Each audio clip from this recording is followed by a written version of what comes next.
오늘 아침에 우리에게 주신 하나님 말씀은 데살로니가전서 5장 12절에서부터 18절까지 제가 봉독하겠습니다. 형제들아, 우리가 너희에게 구하노니 너희 가운데서 수고하고 주 안에서 너희를 다스리며 권하는 자들을 너희가 알고 그들의 역사로 말미암아 사랑 안에서 가장 귀히 여기며 너희끼리 화목하라. 또 형제들아, 너희를 권면하노니 게으른 자들을 권계하며 마음이 약한 자들을 격려하고 힘이 없는 자들을 붙들어주며 모든 사람에게 오래 참으라. 삼가 누가 누구에게든지 악으로 악을 갚지 말게 하고 서로 대하든지 모든 사람을 대하든지 항상 선을 따르라. 항상 기뻐하라. 쉬지 말고 기도하라. 범사에 감사하라. 이것이 그리스도 예수 안에서 너희를 향하신 하나님의 뜻이니라. 아멘. 이 세 가지 때문에 삶이, 신앙생활이 윤택하여집니다 라는 제목으로 말씀을 드리려고 합니다. 사도 바울이 복음을 전하다가 로마 옥중에 갇히게 됩니다. 그동안 다녔던 선교지마다 세워진 교회들이 염려스러웠고 또 들려오는 소식들이 기도 제목이 되어서 급기야 그 교회들마다 편지를 쓰게 되는데 그 편지를 옥중 서신이라 그럽니다. 오늘 데살로니가서는 그 옥중 서신 가운데 하나입니다. 데살로니가 교회에 보낸 편지죠. 그 당시 사회의 편지의 양식은 문안과 인사로 시작해서 교훈을 준 후 말미에는 권면과 마지막 인사로 마무리하는 패턴으로 편지가 쓰여졌습니다. 그런데 사도 바울 같은 경우에는 일반적인 형제 편지와는 다르게 여러 교회에 보낸 편지였기 때문에 다양하겠죠. 그래서 신앙과 삶, 교리, 교회 생활의 전반적인 교훈이라고 하는 그런 패턴으로 편지를 쓰게 되는데 오늘 본문은 권면과 인사로 구성되어져 있습니다. 옥중에서 염려가 되어서 편지를 쓰는 내용이 어떤 내용이겠어요? 문안 인사겠죠? 그리고 내가 너희 교회에 대한 소식을 들어보니 이러이러한 문제들이 있던데 너희들이 이렇게 살았으면 좋겠다 라는 권면의 내용들이 참 많았습니다. 그래서 오늘 읽은 본문도 권면하는 내용 중에 하나입니다. 그 내용이 뭔가 하면 너희들이 윤택한 신앙생활, 윤택한 삶을 살기 위해서는 이렇게 해야 된다라는 권면의 내용입니다. 세 가지로 주고 있거든요. 첫째로는 리더십에 대한 권면의 내용이었습니다. 오늘 12절을 보면 너희 가운데서 수고하고 주 안에서 너희를 다스리며 권하는 자들을 너희가 뭐하고? 알고라고 했습니다. 여기서 알고라고 하는 것은 단순한 지식이 아닙니다. 이해하고 인정하고 알아주는 거예요. 구약의 야다라고 하는 히브리 단어가 있는데 이거는 체험해서 아는 거예요. 그 지식이 아니에요. 그래서 이 지도자들의 여러 가지 수고와 그 역할과 그 사역들을 알아주라는 것은 깊이 체험하고 이해하고 인정하고 또 그렇게 대하라는 그런 메시지예요. 사람들이 살아가면서 그 사람의 어떤 행동이나 행동에 따른 결과에 대해서 부정적인, 비판적인 생각하고 판단하는 사람들이 있습니다.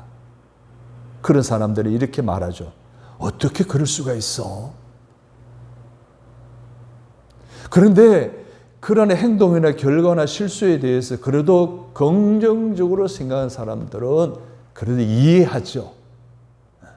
알아줍니다. 그래서 이렇게 표현합니다. 그럴 수도 있다. 여러분은 어떻습니까? 어떤 문제를 일으킨 사람에 대하여 부정적인 생각을 갖습니까? 긍정적인 생각 같습니까? 요즘 세상을 보게 되면 만나는 사람이 이야기를 하면 정치 이야기하면 거의가 다 자기와 척을 지는 그러한 어떤 사람들에 대해서 부정적인 생각을 갖고 어떻게 그럴 수 있느냐는 거죠. 사랑하는 성도 여러분, 오늘 우리는 내가 짓고 내가 저지른 이 모든 죄악들을 예수 그리스도의 보혈의 피로 씻음받은 용서받은 경험이 있는 사람들입니다. 적어도 용서받은 경험이 있는 사람이라고 한다면 타인의 실수, 여러 가지 문제에 대해서 그럴 수도 있나가 아니라 그럴 수도 있다라고 그렇게 긍정적으로 판단하는 것이 옳지 않을까요? 이게 뭐예요? 바로 이해하고 알아주고 인정하는 거예요. 이게 지도력에 대한 오늘 사도 바울이 권면해 주는 말씀이에요. 세계에서 가장 민주주의가 앞선 나라가 미국이잖아요. 민주주의를 가늠하는 바로미터가 뭐예요? 언론 아닙니까? 언론의 자유가 있어요. 여러분 잘 아는 대로 미국 42대 대통령인 클린턴이 성추문으로 세계적인 이슈가 되었잖아요. 그때 모든 언론들이 다 나섰어요. 국회의원들도 나서고요. 그래서 비난했습니다. 그 청문회를 열었습니다. 청문회를 통해서 결론이 나자 모든 언론과 의원들과 정치가들이 다 입을 다물어 버립니다. 더 이상 이야기하지 않습니다. 왜 그럴까요? 더 이상 대통령의 권위가 훼손되는 것을 원하지 않았기 때문이었습니다. 사도 바울이 12절에서 말한 주 안에서 너희를 다스리며 구원하는 자들을 너희가 알고라고 하는 것은 나의 지도자, 사회적인 지도자, 정치적인 지도자, 종교적인 지도자를 어떻게 하라는 거예요? 그 권위를 인정하라는 거예요. 13절에 보십시오. 사랑 안에서 가장 귀히 여기며 너희끼리 화목하라. 그 뜻은 영적인 지도자의 지도력을 인정하고 그 리더십을 귀하게 여기라는 것입니다. 그 리더십과 부정적인 관계가 아니라 긍정적인 좋은 관계를 가지라는 거예요. 클린턴 이야기가 나왔습니다마는 클린턴보다 더 위대한 사람은 힐러리라고 하는 여사이죠. 그 사건이 터질 때 가장 고통스럽고 가장 가슴이 아프고 가장 힘든 사람이 누구였겠어요? 힐러리였을 것입니다. 그런데 그녀는요, 그 모든 것이 과정이 끝날 때까지 한마디 말도 하지 않습니다. 어떻게 남편이 그럴 수 있느냐가 아니라 남편도 남자에게 그럴 수 있다. 인정한 거예요. 이해한 거예요. 그러니까 어떻게 돼? 결론은 부부간의 관계도 가정도 지켜내고 대통령직도 끝까지 마무리하게 하지 않았습니까? 훗날에 그의 계산적인 것이 담겨 있다라고도 이해했습니다. 대통령 후보자로 나오기도 했잖아요. 여하튼 그 힐러리 여사는 정말 훌륭한 여인입니다. 권위를 인정해 주는 거예요. 남편의 권위, 사회적인 대통령의 권위를 그럴 수도 있나가 아니라 그럴 수도 있다라고 인정해 준 거예요. 지혜로운 여인이었습니다. 교회란 어떤 것입니까? 영적 지도력을 인정하고 이해하고 귀하게 여겨서 그 리더십과 화목할 때 그 공동체가 평안하고 행복하고 성도들의 영육의 삶이 윤택하여지지 않겠습니까? 저는 그런 교회를 꿈꿉니다. 여러분들 그런 교회에서 믿음의 생활을 할 수 있는, 그래서 여러분의 신앙생활도 윤택해지고 여러분의 삶도 윤택해지기를 주님의 이름으로 축복합니다. 두 번째로는요, 멤버십에 관한 거예요. 성도들끼리 화목해하는 공동체의식, 즉 멤버십을 깊게 가지라는 거였습니다. 13절과 15절을 보게 되면 너희끼리 화목하라고 했고 또 형제들아 너희를 권면하노니라고 했습니다. 공동체의 리더십을 돈독히 했다면 이제는 그 리더십 안에 있는 모든 성도들 서로 간에 화목하기를 위해서 권면하기를 힘쓰라라고 이렇게 사도 바울은 권면하고 있습니다. 그래서 그 화목하게 하기 위해서 사도 바울은 6가지를 이야기하죠. 그 6가지 중에 저는 3가지만 전반 부분에 있는 3가지만 조금 다뤄보려고 합니다. 첫째로는 뭡니까? 게으른 자들을 권계하라라고 했어요. 게으른 자들은 뭡니까? 이건 군사적인 용어예요. 군사들이 행군을 하다, 전쟁터로 행군을 하다가 낙오하는 병사들을 게으른 자다라고 이야기하는 거예요. 낙오하게 되면 그 대열이 어떻게 됐습니까? 낙오하는 한 사람 때문에 대열이 흐트러지겠죠. 전진해 나가지 못하겠죠. 그들을 권계하라는 거예요. 이 권계는요, 권면하는 수준이 아니에요. 군인들이 낙오하면 어떻게 됩니까? 충고하죠. 따끔하게 충고를 합니다. 교회 안에, 교회 전체의 분위기를 깨뜨리는 사람들이 있으면 어떻게 하라는 거예요? 충고하라는 거예요.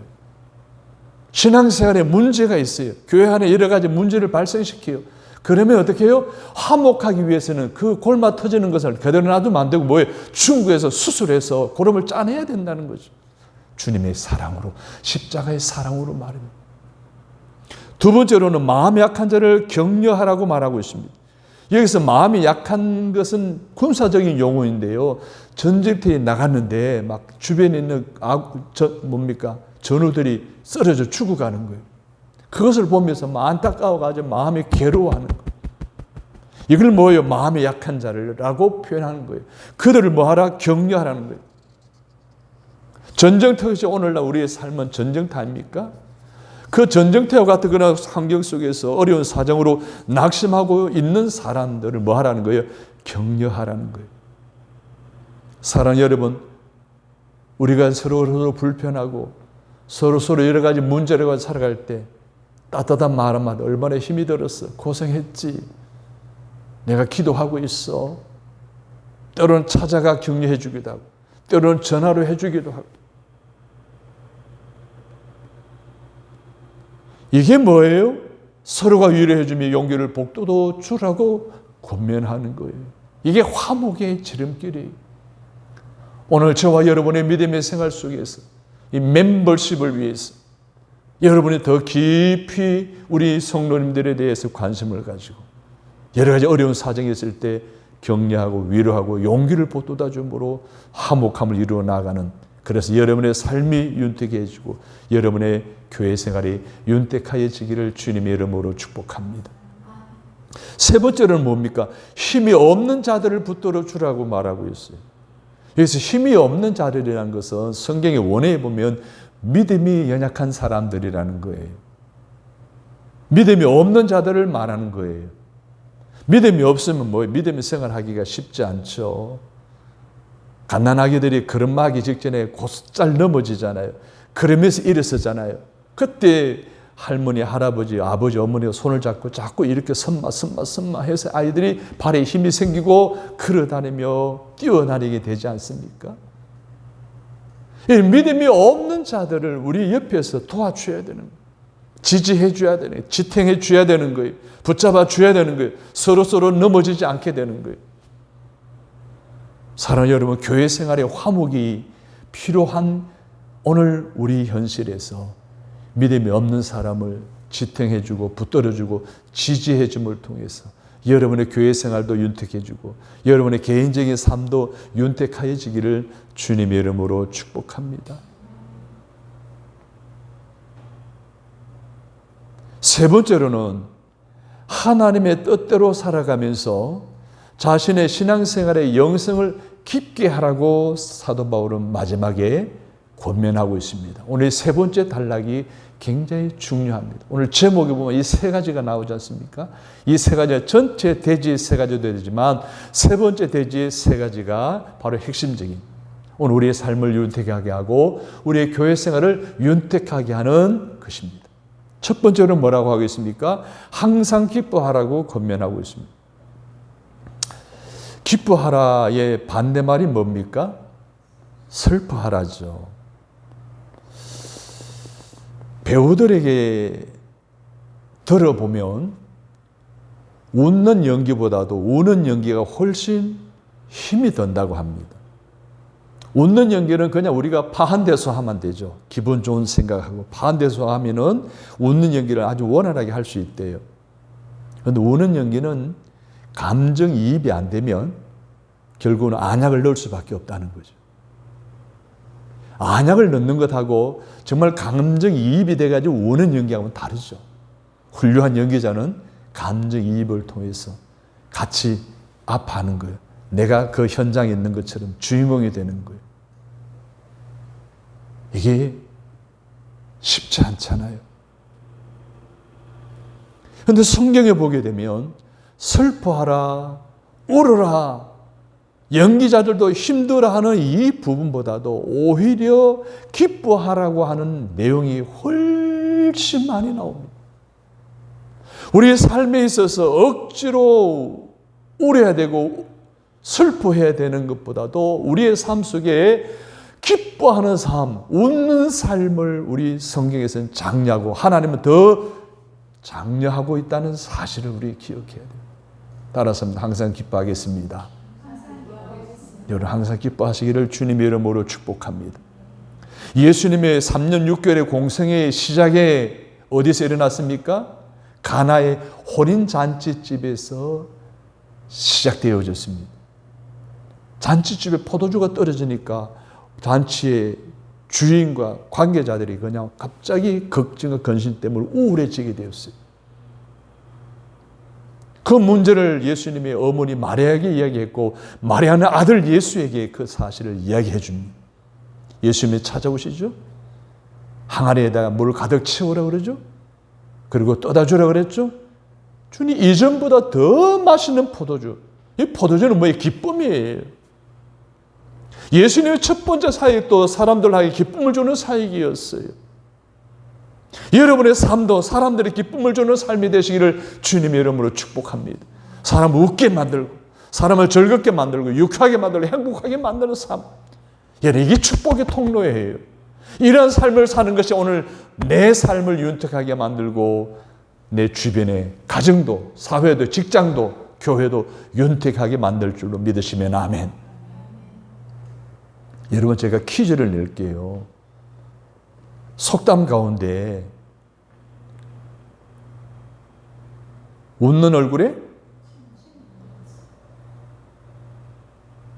아닙니다.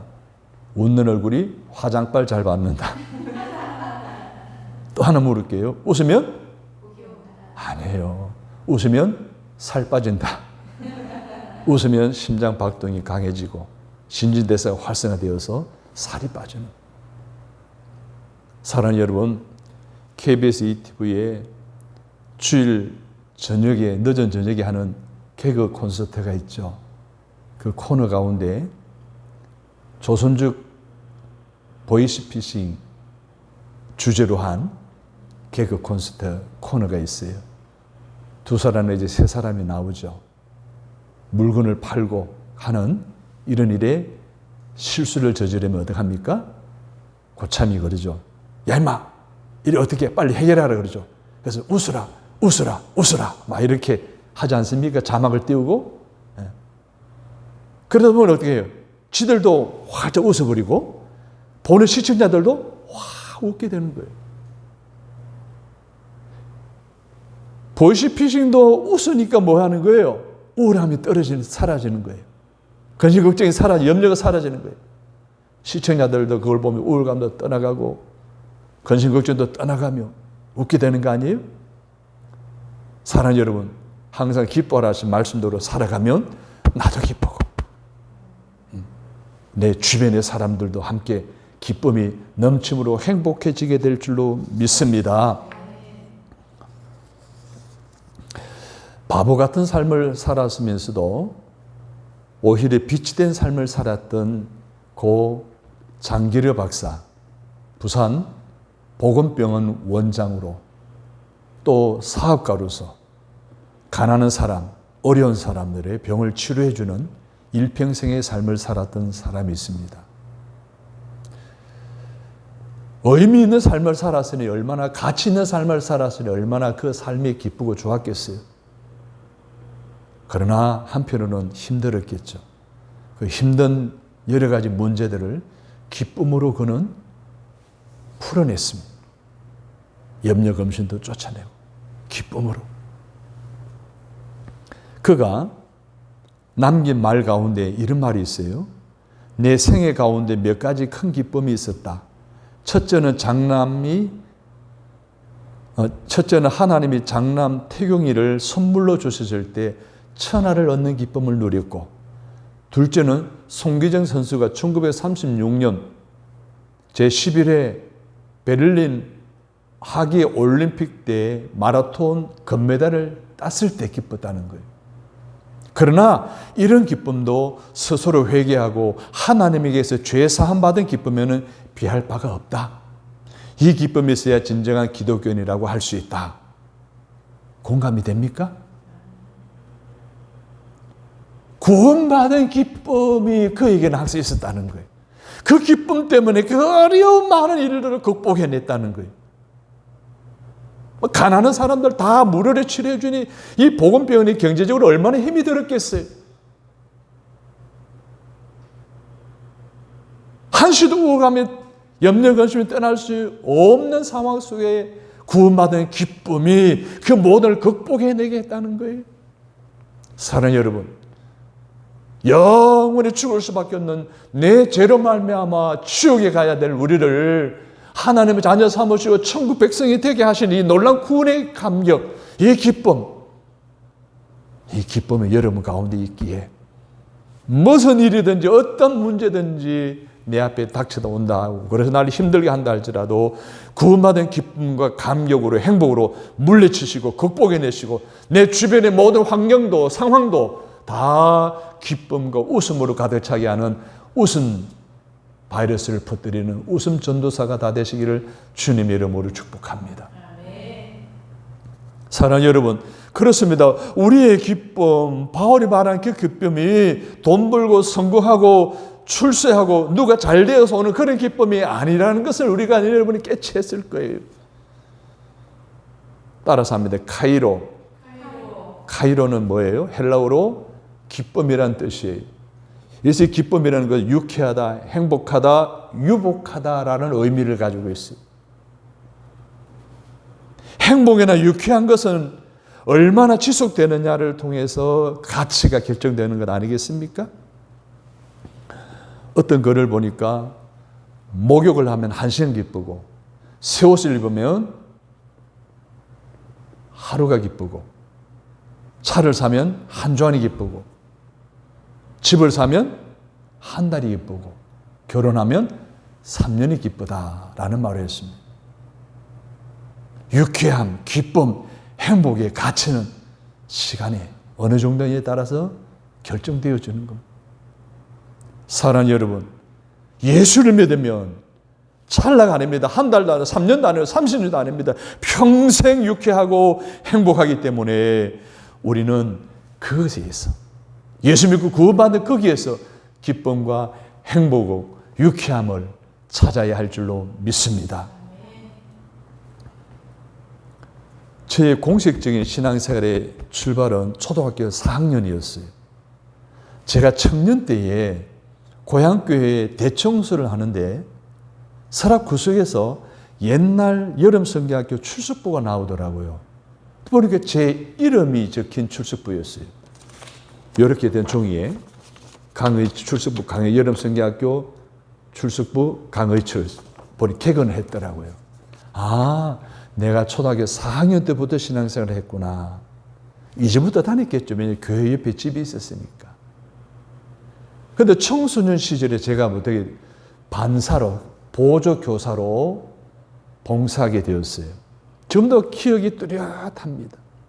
옛날에 찬송 부를 때 궤도 찬송가가 있었잖아요. 앞에다가 펼쳐놓고 글씨를 쓴. 그것을 걸어놓고 그것도 열심히 음악을 찬양을 가르치고 함께 불렀던 기억이 생생합니다. 그 가운데 하나가 4개 국어로 불렀던 찬송이 있어요. 저는 청소년 때 4개국어로 찬송했습니다. 와다시와 우레시 와다시와 우레시 와다시와 우레시 있어 우레시 워짱칼라 워짱칼라 워짱칼라 왕짱칼라 I am so happy I am so happy I am so happy happy all the day 나는 기쁘다 나는 기쁘다 나는 기쁘다 항상 기쁘다 할렐루야. 그 시골에서 놀이가 없고 그죠? 척박한 환경에 살았던 아이들이 교회에 몰려드는 이유가 뭘까요? 교회 오면 기쁨이 있습니다. 예수 믿으면 기쁨이 있으니까 나는 기쁘다라고 그렇게 즐겁게 찬양하고 유쾌하게 성장해왔던 그 시절이 기억이 났습니다. 사랑하는 성도 여러분, 우리 인생은 주 안에서만 항상 기쁘고 행복한다고 하는 사실을 확신하시면 아멘 하십시다. 주 안에 있어야 그 행복이 도망가지 않습니다. 주 안에 있어야 그 행복을 놓치지 않습니다. 지금 여러분이 가진 예수 그리스도의 대심을 믿음으로 주 안에 항상 거하셔서 여러분의 삶에 기쁨이 넘침으로 삶이 윤택해지고 교회 생활이 윤택해지기를 주님의 이름으로 축원합니다. 마치 찬송가 370장 가사 내용처럼 주 안에 있는 나에게 딴 근심이 있으랴. 할렐루야. 주 안에 있으니까 근심도 사라지는 거예요. 사랑하는 여러분, 주 안에 있으면 한숨이 변하여 찬송이 되고요, 근심이 변하여 기쁨이 되고요, 우울증이 변하여 기도가 되는 줄로 믿으시면 아멘. 오늘 우리의 믿음의 삶 속에 주 안에 있음으로 말미암는 온전한 윤택한 삶을 다시 회복하는 저와 여러분 되시기를 주님의 이름으로 축복합니다. 마지막 두 번째로 쉬지 말고 기도하라고 사도 바울은 권면하고 있어요. 초대 교부 크리소스톰은 환난 중에서도 항상 기뻐할 수 있는 방법은 쉬지 않고 기도하는 것뿐이다라고 했습니다. 예수 믿음으로 구원의 감격이 있어요. 그 기쁨이 유지되기 위해서는 기도해야 된다는 것을 교부 크리스토즘이 이야기한 거예요. 그런데 쉬지 말고 기도하라는 건 24시간 기도하라는 것이 아니잖아요. 24시간 기도가 가능해요?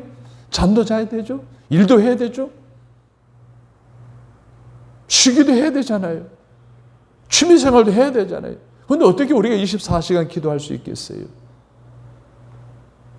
쉬지 말고 기도하라는 것은 다음과 같은 뜻이 있어요. 첫째는 기도를 생활화하라는 거예요. 기도의 생활화가 뭡니까? 운전하기 전에 먼저 운전대를 잡고 나서 바로 기도하는 거예요. 하나님 운전대를 지켜주옵소서. 잠들기 전에 하나님 하루 동안 이렇게 살게 하시니 감사합니다. 잠을 깨서는 오늘 하루에 새로운 선물을 하게 해주시니 감사합니다. 식사하기 전에 하나님 음식을 주셔서 감사합니다. 일하기 전에 오늘도 하루도 내가 많은 사람을 섬길 수 있게 해주시니 감사합니다. 이게 뭐예요? 기도의 생활이에요. 두 번째로는 기도의 시간을 정하는 거예요.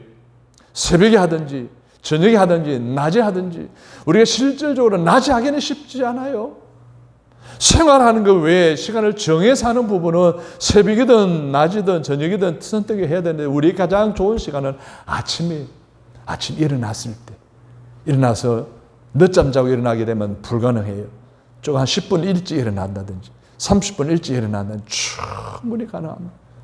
교회 나오면 더 좋고, 그렇지 못하면 뭐 식탁에 앉아서 잠깐 성경 펴고 한 구절 읽고 기도하는 거. 이게 참 중요한 거. 사랑하는 여러분, 오늘 우리에게 주어진 모든 형편이 기도하는 것이 쉽지 않습니다만은, 그 기도가 어렵습니다만은 우리 주님처럼 주님도 엄청난 그 사역을 위해서 새벽 미명에 기도하는 자리로 나아가신 분 아닙니까?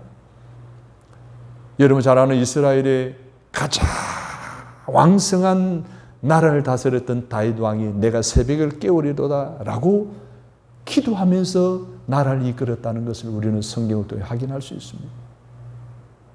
사랑하는 여러분, 새가요 날개가 거추장스러워도 그 날개 때문에 뭐예요?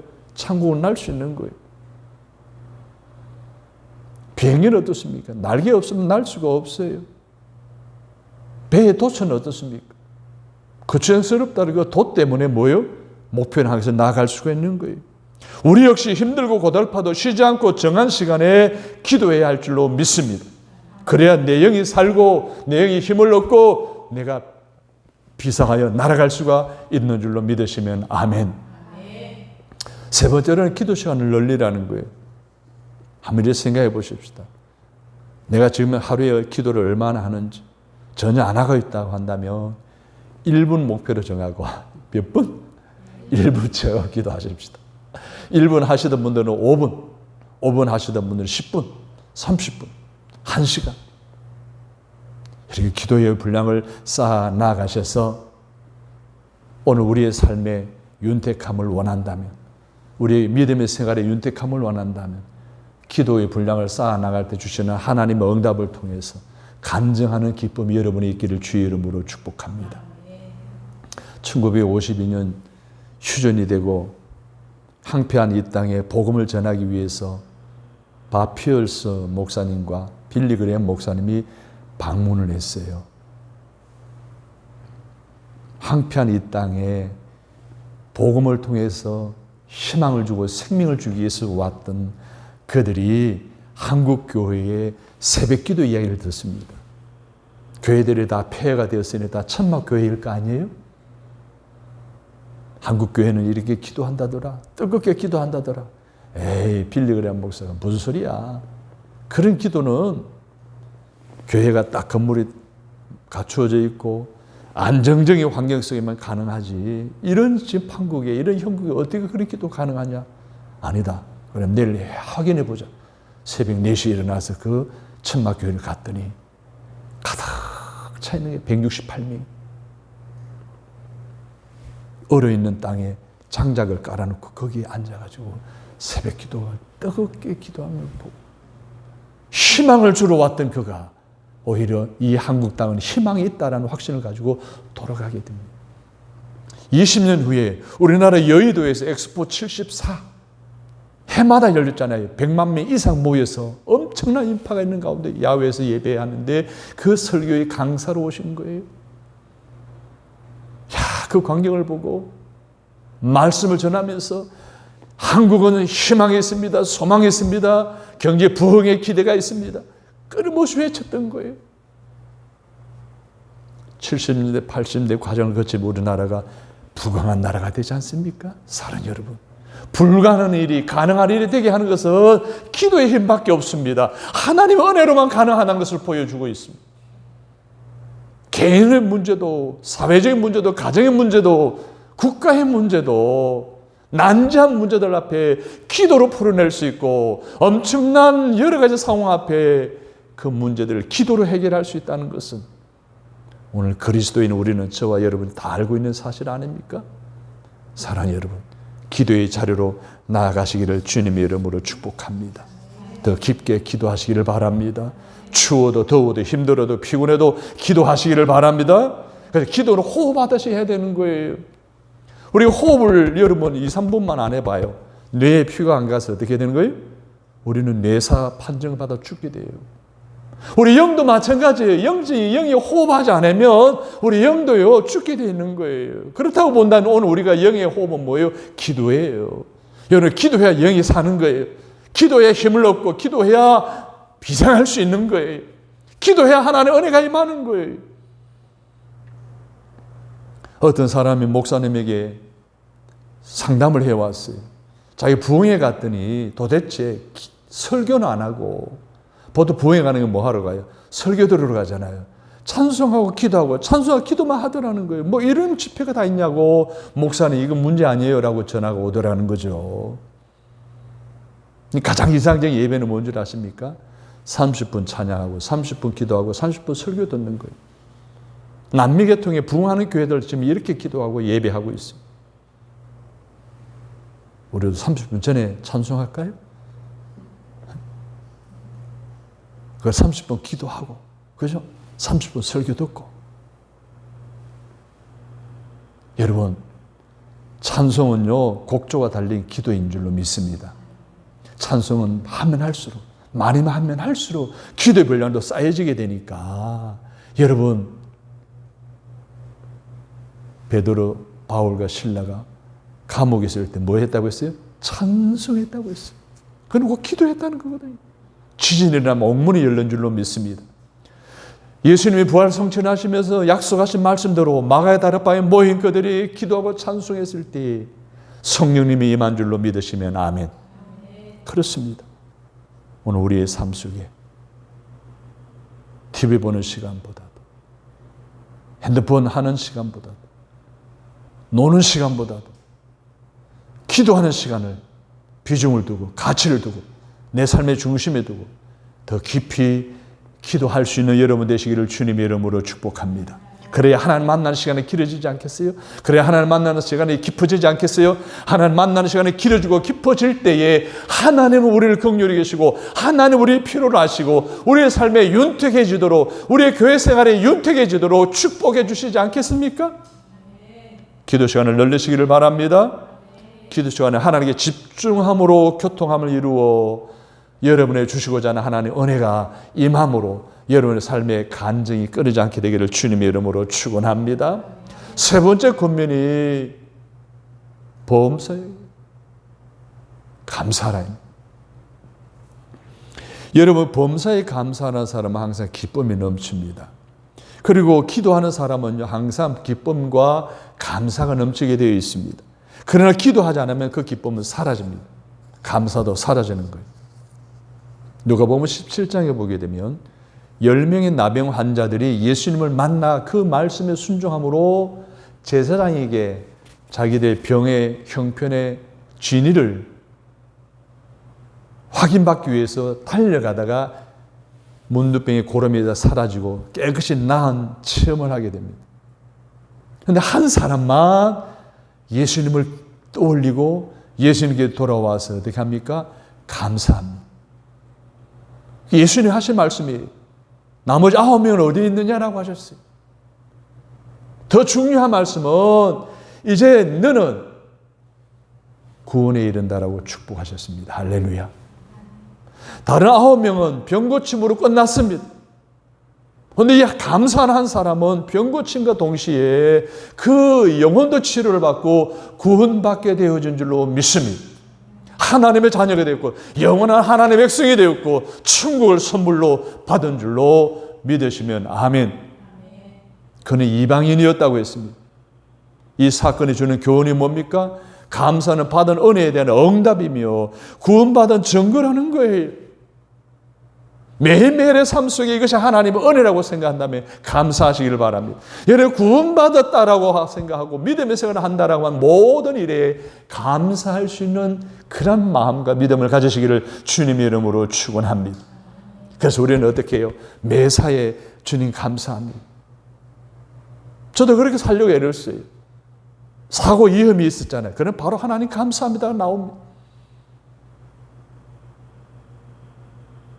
무사히 도착했잖아요. 하나님 감사합니다가 나오는. 이 감사합니다는 마음의 표현은 뭡니까? 오늘 우리의 삶에 있어서 마음먹은 대로 되기 때문에 내가 마음속에 언어나 고백을 통해서 감사합니다 하는 것은요, 굉장히 중요한 거예요. 뿐만 아니라 물질로도 감사해야 합니다. 드리고 바치면서 감사하는 성숙한 감사를 통해 여러분의 삶이 윤택해지고 여러분의 교회 생활이 윤택해지는 놀라운 기쁨을 경험할 수 있게 되기를 주님의 이름으로 축원합니다. 주 안에서 항상 기뻐하시기 바랍니다. 기도를 생활하시기를 바랍니다. 감사하다고 고백하시기를 바랍니다. 마음속에 항상 감사하다는 신앙을 가지고 살아가는 여러분의 삶을 하나님이 다스려 주시고 하나님이 축복해 주셔서 여러분의 인생은 윤택해지고 여러분의 삶도 윤택해지고 여러분의 신앙생활도 윤택해 되어질 줄로 믿습니다. 기도하겠습니다. 하나님, 말씀대로 살아감을 통해서 내 삶이 윤택해진 것을 발견하게 되는 기쁨이 우리 모두에게 있게 하여 주옵소서. 그렇게 되어지기를 주님의 이름으로 축복하며 간절히 기도합니다. 아멘.